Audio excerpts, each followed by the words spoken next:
Olá pessoal, boa noite, muita luz a todos. Iniciando hoje o nosso seminário especial sobre contatos extraterrestres, com seres extraterrestres. A nossa primeira aula em especial, nós vamos nos dedicar ao extraterrestres Greys, a raça dos Greys. Cada dia vai ser um especial. Nós vamos falar de um tipo de extraterrestre, como isso funciona, como os contatos dele funcionam com os seres humanos, tá? Qual a atividade principal deles. Então vamos lá. A primeira coisa, né, que nós devemos entender é o seguinte. Então, contato com ETs cinzas. Os cinzas. Primeira coisa que nós temos que entender que a palavra grey, né, ou cinzas, ou cinza, é uma palavra da casuística ufológica, tá? Da casuística. Que, na verdade, abrange muitas raças, várias raças,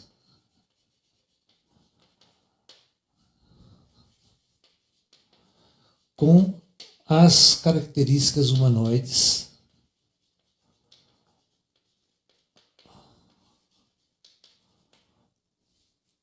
né? Seres de pele cinza, ok? Então, dentro da classificação dos extraterrestres que a gente chama Grey, nós temos seres 30 centímetros de altura, seres com 90 centímetros de altura, seres com 1,20 m de altura,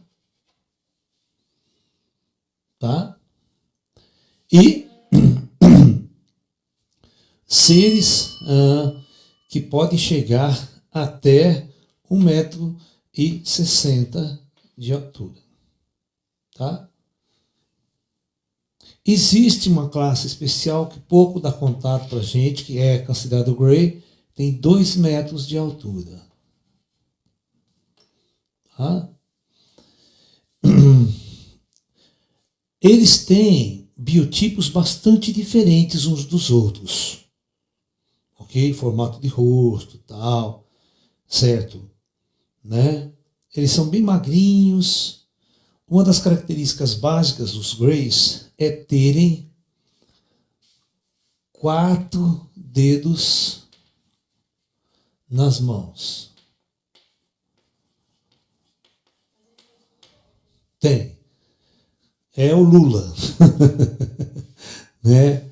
Você não tem o dedo. Tira seu dedinho aqui, você tem basicamente o dedão e os 3. O dedão é a coisa mais importante da mão humana. Ele é a alavanca da história. Ele é o que movimenta ao contrário, ele é que faz esse fechamento. Se não tiver o dedão, nada funciona. Se experimenta machucar o dedão um dia, você vê que você faz alguma coisa com a mão. Você não faz nada com a mão quase. Entendeu? É essa pinça aqui que funciona o negócio. Ó. Se não tiver o dedão, os dedos não conseguem pegar nada. Entendeu? Faz uma experiência, você vai ver. Então eles têm 4 dedos nas mãos. Uma das características desses seres é ter o crânio bastante avantajado em relação ao corpo. Né? Geralmente os corpos são magrinhos, são magros e esguios.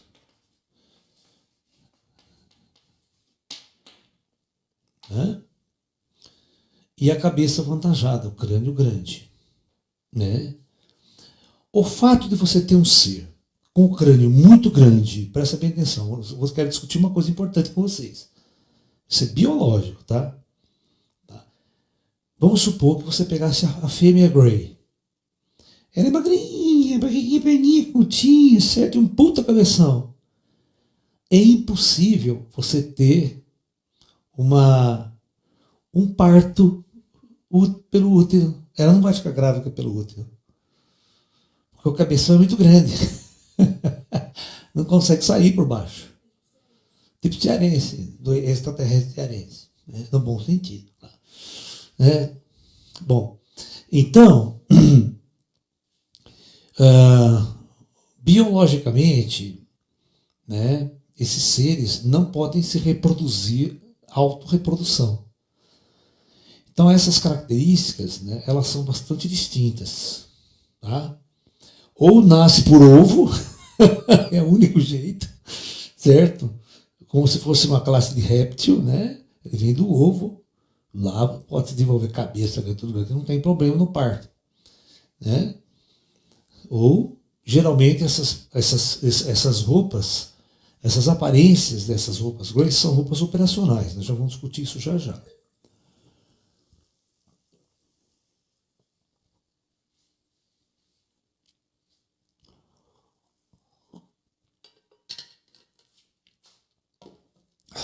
Muito importante que na casuística ufológica, né? Na casuística ufológica, veja bem,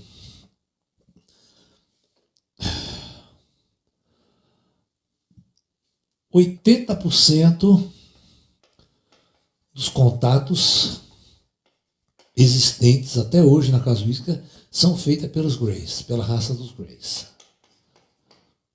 Ok?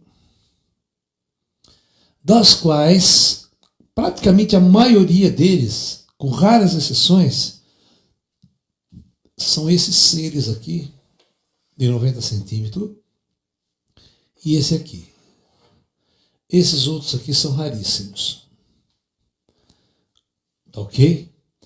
Então, o de 90 centímetros é praticamente 70%. 10% fica da turma do 1,20 m. Ok? Nós temos uma classe de Grey que tem 95 centímetros. Mesmo os de 90 centímetros de altura, eles têm variações em seus biotipos. Tá? Nós temos um ser pequenininho, cabeçudo, o olho dele é um pouco menor, tem orelhinha, parece orelhinha de duende, uma orelhinha alta mesmo, sobressalente, sabe? Uma boca, tal, bonitinho. Agora, os Greys que têm maior contato, eles não têm orelhas, narizinha muito pequenininha, quase 2 furinhos, só a boquinha muito pequenininha também. Tá? Hã? Voldemort. Você está entendendo? Então, mesmo nos Greys existem variações de biotipos. Tá? O mais comum é esse Gasparzinho, tipo sem orelhinha, mais pequenininho, papapá, zoião grande. Tá? A característica dos olhos desses Greys que é interessante. As pessoas todas pintam errados. Os olhos deles, ele é muito estranho, porque não é igual ao do Poe. Lembra do Poe extraterrestre? Né? Do filme, né? Botaram puta olho humano, puta zoião, né? Não. O olho dele é como se fosse um olho de abelha. Né? É um olho multifacetado.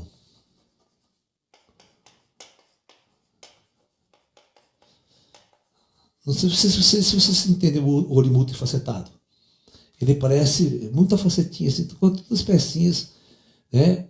Eles são bem diferentes. É como se eles tivessem evoluído, é como se os Greys tivessem evoluído, estou falando, pelos insetos.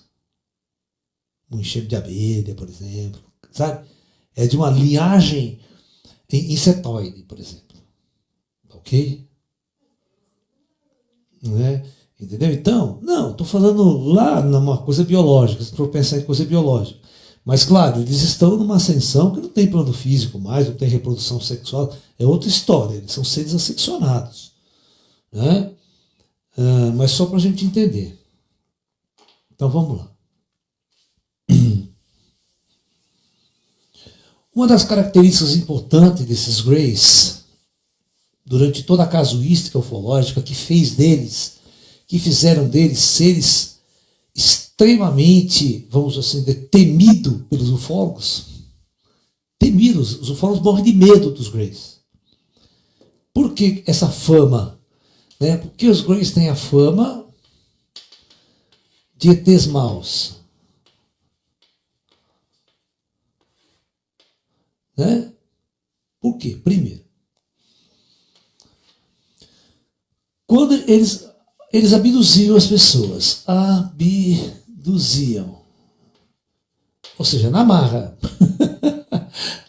Você está entendendo? Abdução, o próprio termo já é, abdução significa, né, retirar, sabe? Então, as pessoas eram retiradas à força e levadas para dentro de uma espaçonave, ok?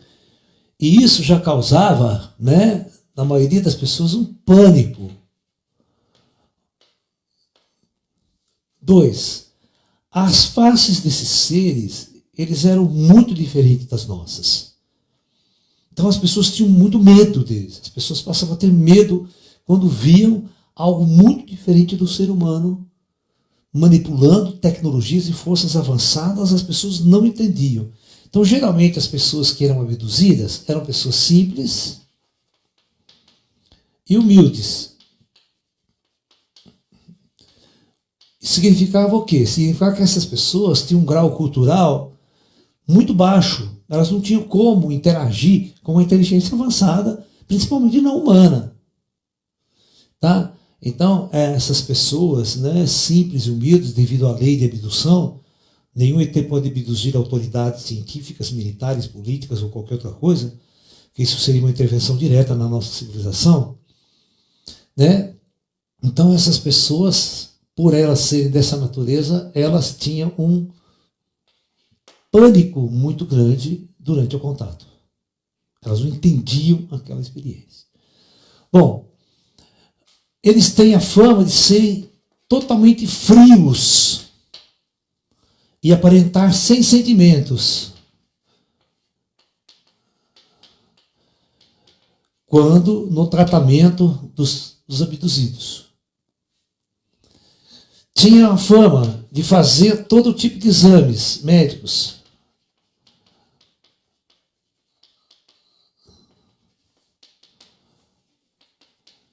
Inclusive em alguns aspectos com dor. As pessoas sentiam dor, tal, e os ETs, né? Quer que eu faça o quê? Né? Ai, ai. Não, fazia exame de ré, eu já vou falar. O bicho pegava. Fazia, nos exames médicos deles, tirava amostra de sangue, amostra de unha, amostra de cabelo, amostra de saliva, sabe? Amostra de unha. Fazia de tudo. E virava o negro de ponta cabeça e enfiava um tubo no meio do frifafó do Judas, né? E aí era um terror, né? O cara voltava, perdia a virgindade. Perdia as pregas dentro da nave. Voltava, perdendo a virgindade. Claro que tem muita gente que ia ser abduzido todo dia. Depois dessa. Né? Gostavam da coisa. Né? Então, e outra, esses ETs não dialogavam com o abduzido. O que tinha papo, tinha conversa. Certo? Eles não dialogavam. E, na maior parte dos casos, quando devolviam,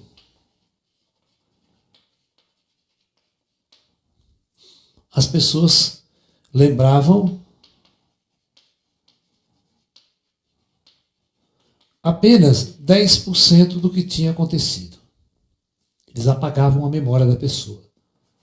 Mas não total. Para evitar o trauma.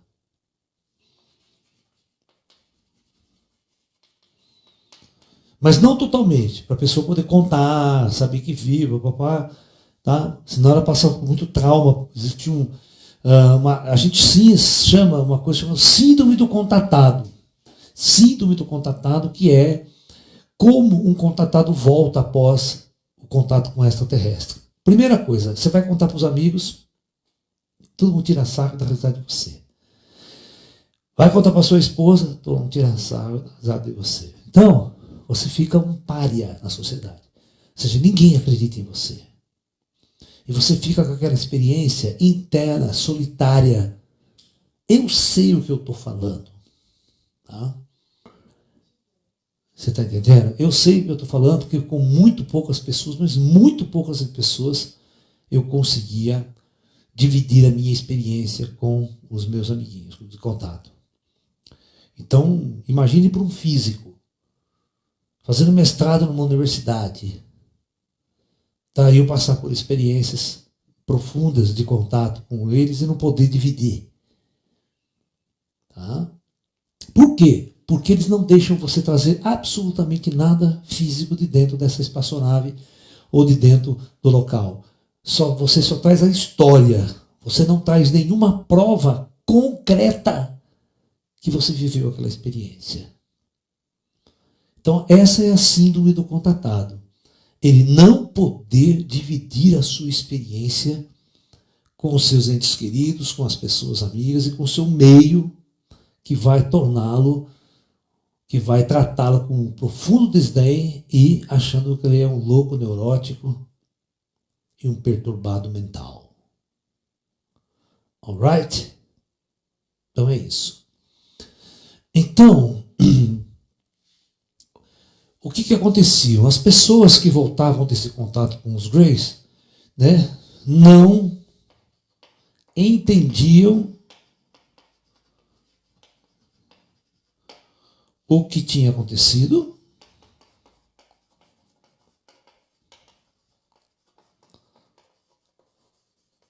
e nem por quê. Nem por que eles tinham sido abduzidos.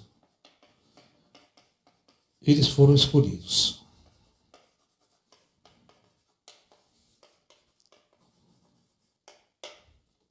Ok? Então, realmente era uma experiência traumática. Né? Era uma experiência extremamente traumática para as pessoas comuns numa sociedade. Viver uma experiência, porque deixa eu explicar para vocês. As pessoas estão no mundo delas, estão no mundo. Ela nunca pensou em descobrir nenhuma, sabe? De repente, uma determinada noite, alguém vai lá, pega esse indivíduo, arranca ele fisicamente, leva para dentro de uma espaçonave, uma puta situação completamente fora da realidade, passa por uma série de experiências, 6, 7 horas depois traz esse cara de volta. Como é que faz? E outra, tinha vez que ele sacaneava pra caramba, os Greys sacaneavam. Tem um caso muito conhecido dos meus amiguinhos Greys, que eles raptaram, eles abduziram um pedreiro aqui em Catanduva, no estado de São Paulo, tá? Esse pedreiro, ele estava trabalhando numa chácara, né? Trabalhando à noite na chácara, e a hora dele voltar para casa começou a escurecer. De bicicleta, ele estava de bicicleta, aí na zona rural a nave abaixou e abduziu ele. E levou ele para dentro da espaçonave e passou por toda essa experiência.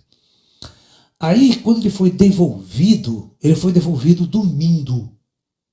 Então os caras deram um trato nele, né?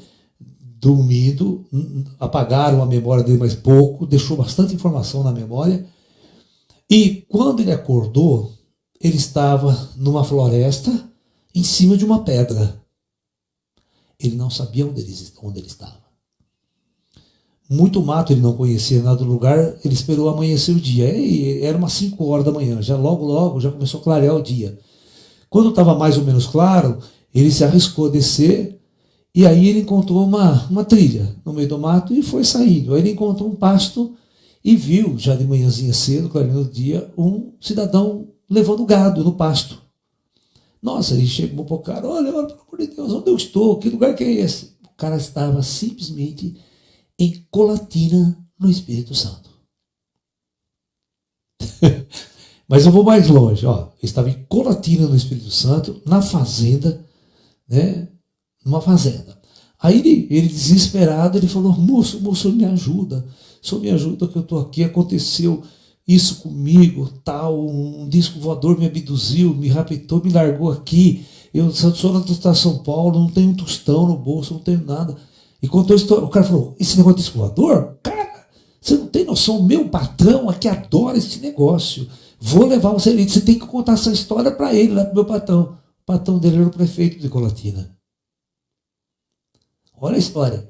Ele vai para a casa do patrão, acorda o patrão, né, que é muito cedo, né? O cara acorda o patrão dele e fala, patrão, olha, tem uma história aqui interessante. Cara, simplesmente o prefeito, senta aí, vamos tomar café, conta essa história, conta a história direito. Ele era gostoso, adorava ufologia, não deixou o cara ir embora, ficou e tratou do cara, levou o cara a almoçar, não, você vai contar tudo para mim direito. Depois pagou a passagem pro cara, mandou o cara de volta para casa. E essa aí virou reportagem de revista Planeta da época, sabe? Revista Planeta aqui no Brasil, que publicava todas essas matérias sobre casos ufológicos, né? Entendeu? E quem fez isso? Os Greys.